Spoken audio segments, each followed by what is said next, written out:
Une fois de plus, pour continuer ma progression dans l'électronique et notamment la logique séquentielle, je dois passer par un composant qui n'était pas prévu, c'est le buffer.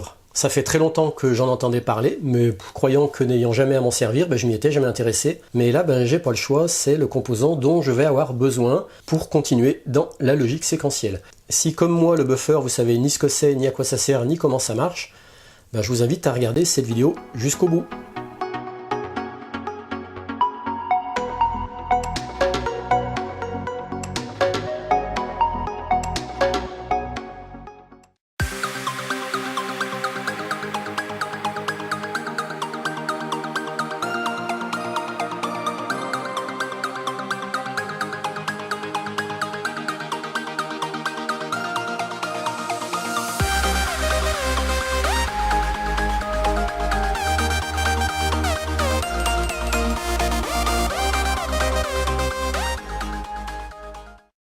Dans mon précédent épisode, je vous avais montré comment j'étais arrivé à stocker deux nombres de 4 bits dans des registres, mais le problème c'est qu'avec ce montage, je ne peux pas me servir ensuite de ces données que j'ai stockées dans les registres, je ne peux rien en faire, je ne peux pas les manipuler. Par exemple, je ne pouvais pas transférer des données d'un registre à un autre.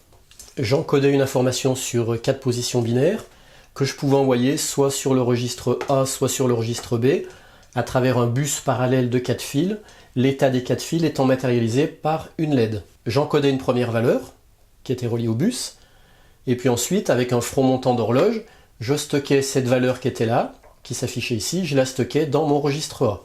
Après, j'encodais une autre valeur, qui était aussi toujours reliée au bus, et puis à travers l'horloge de mon registre B, j'activais le front montant d'horloge, et du coup, je stockais cette valeur dans le registre B.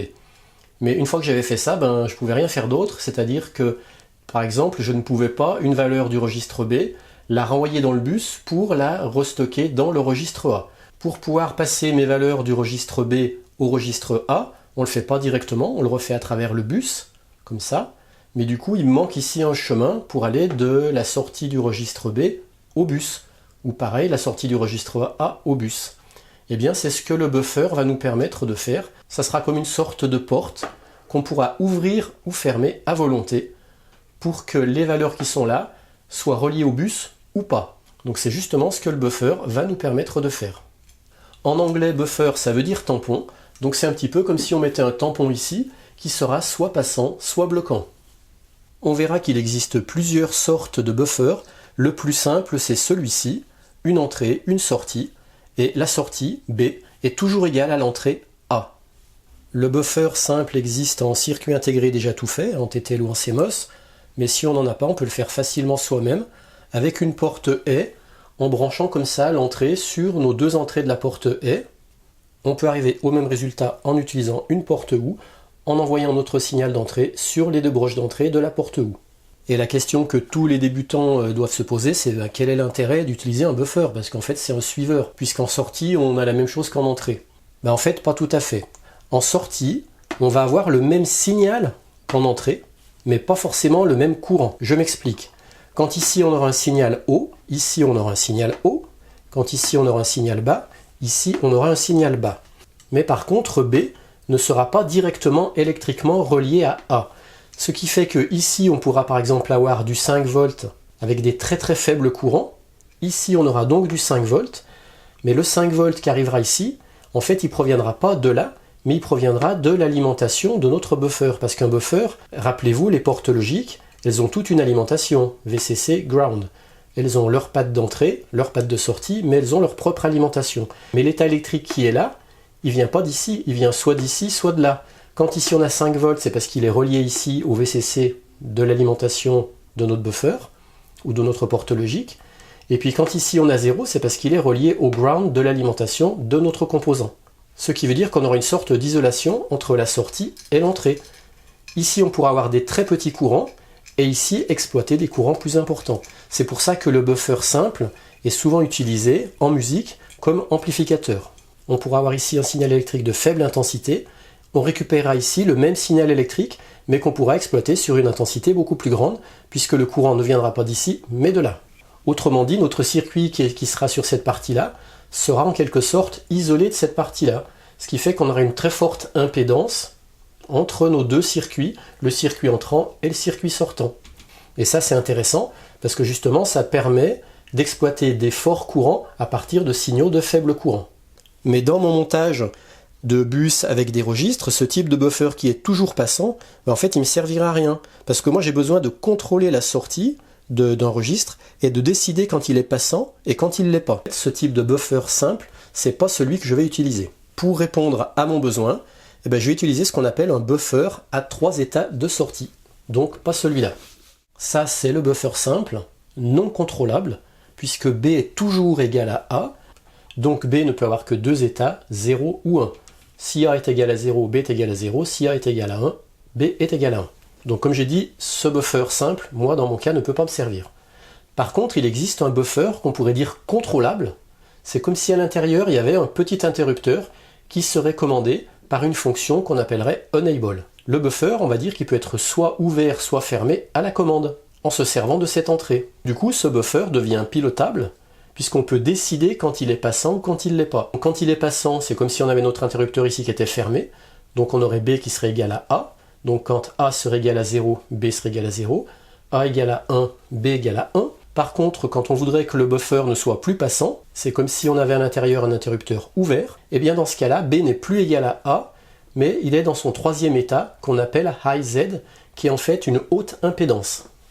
Ça lui permet d'éviter d'avoir une patte complètement en l'air, mais en même temps il n'est pas égal à 0 et il n'est pas égal à 1.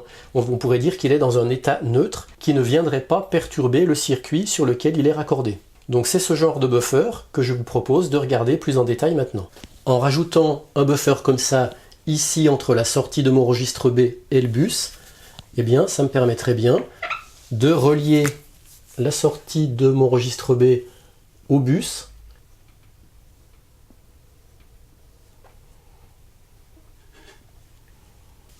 Et grâce à cette commande, c'est moi qui déciderai quand je fais passer les informations ou pas entre le registre et le bus.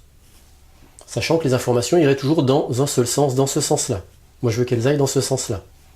Pour compléter notre petite formation théorique sur les buffers, il faut savoir qu'il en existe plusieurs types. Donc il y a le tout simple qu'on vient de voir tout à l'heure, là, qui est toujours passant. Il y a le buffer à 3 états, qu'on vient également d'évoquer. Mais dans cette catégorie de buffer à 3 états, il en existe plusieurs sous-catégories.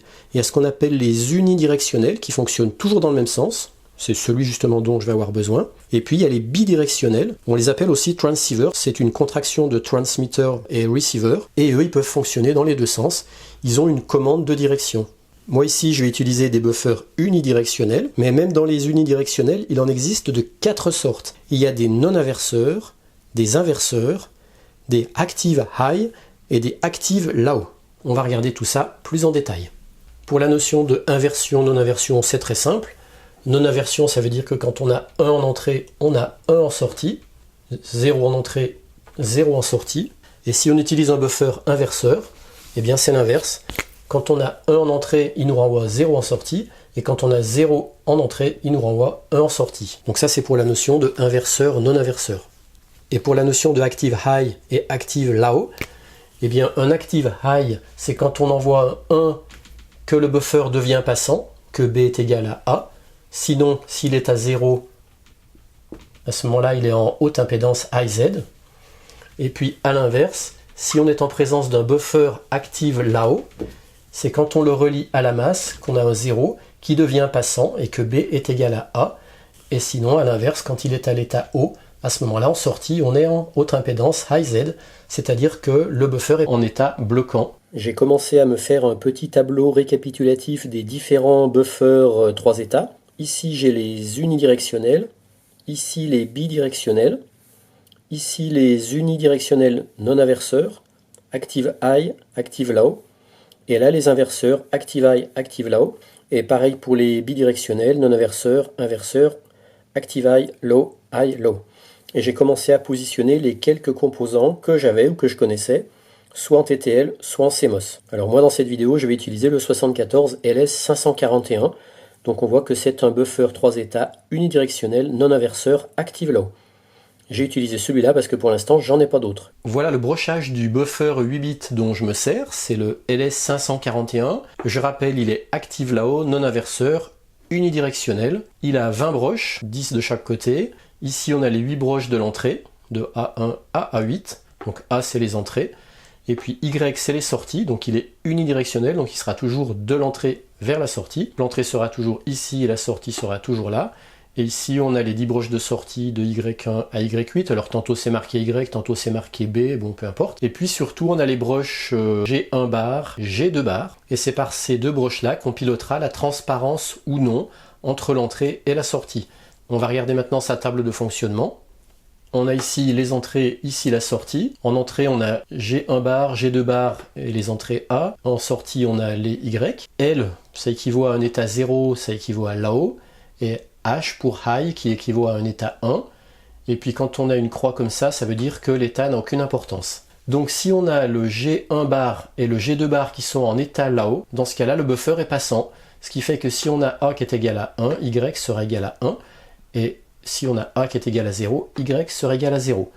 Par contre, il suffit que une des deux broches soit à l'état high, quel que soit l'état de l'autre broche, quel que soit l'état des entrées A, toutes les sorties seront en état high Z, c'est-à-dire bloquant puisque en haute impédance.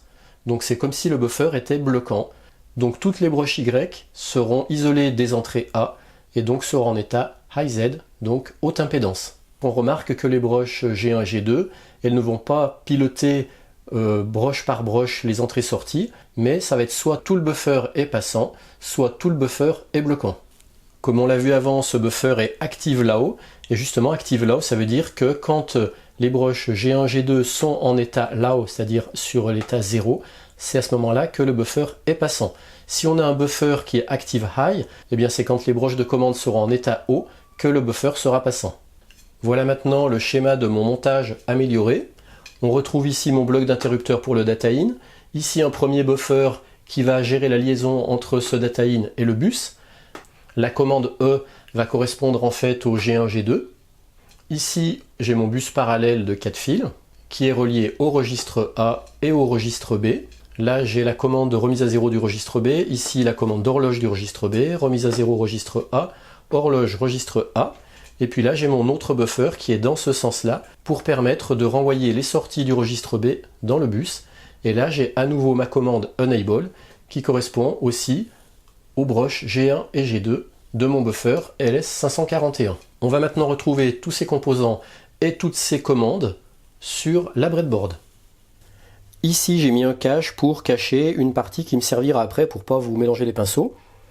On retrouve ici mon bloc d'interrupteur data in, ici le bus, ici le registre A, ici le registre B, ici le buffer entre le data in et le bus, ici le buffer entre la sortie du registre B et le bus, et puis les commandes de remise à 0 du registre A, horloge registre A, remise à 0 registre B, horloge registre B.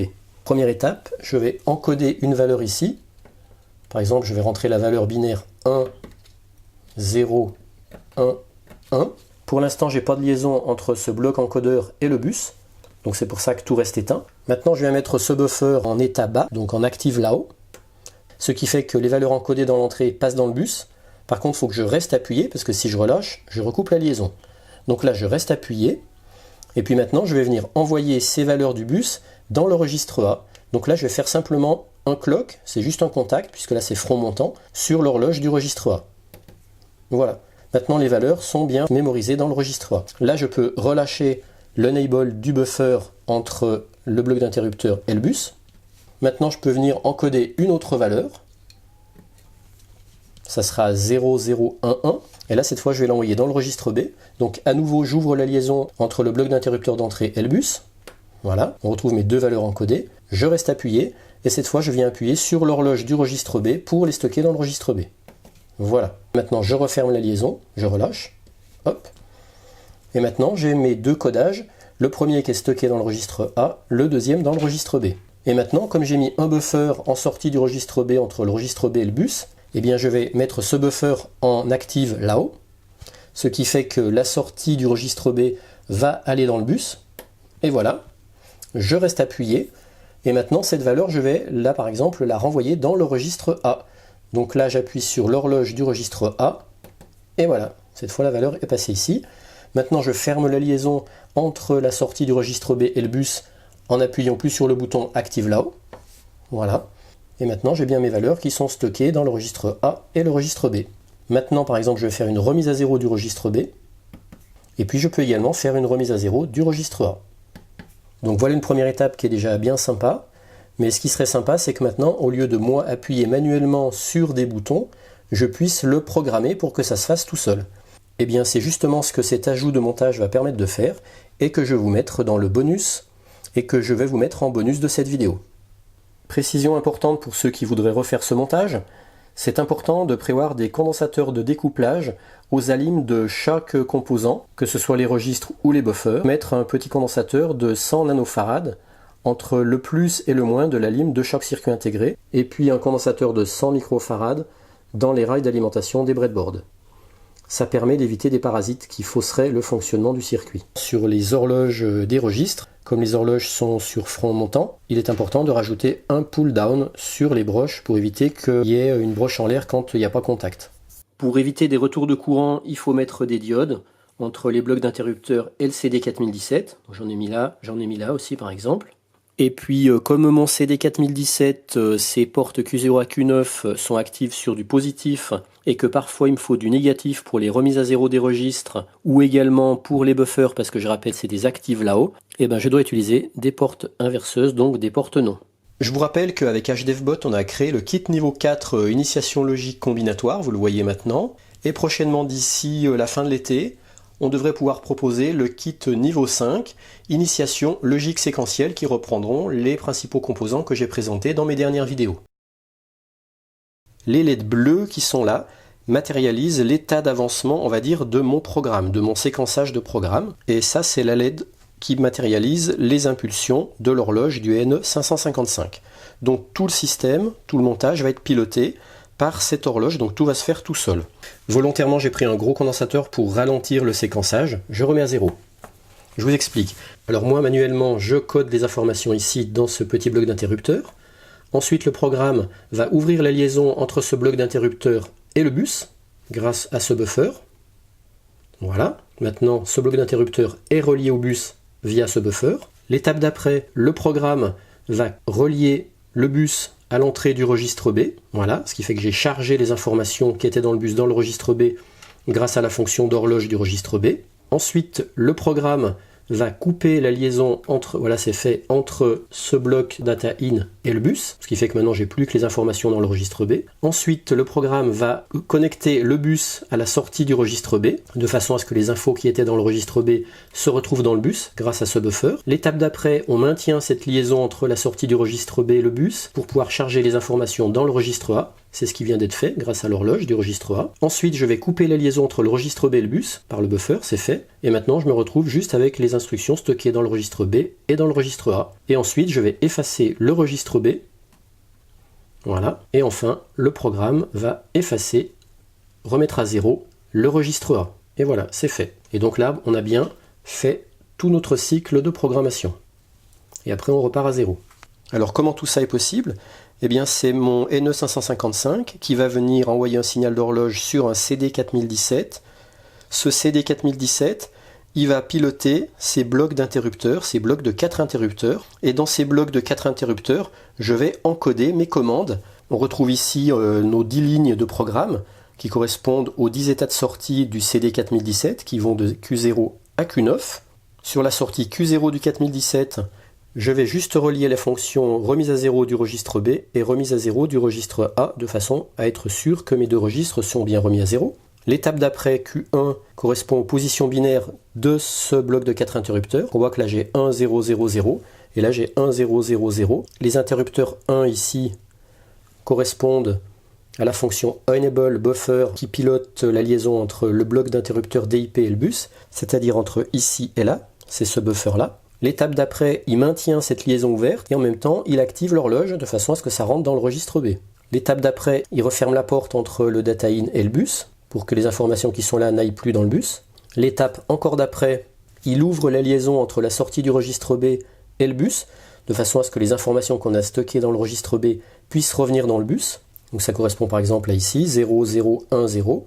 C'est celui-là, c'est ce bloc d'interrupteur, 0, 0, 1, 0. L'étape encore d'après, il maintient cette liaison ouverte entre la sortie du registre B et le bus et il active l'horloge du registre A de façon à ce que ce qui est dans le bus puisse être stocké dans le registre A Donc c'est pour ça qu'on a 0011, et c'est ici 0011.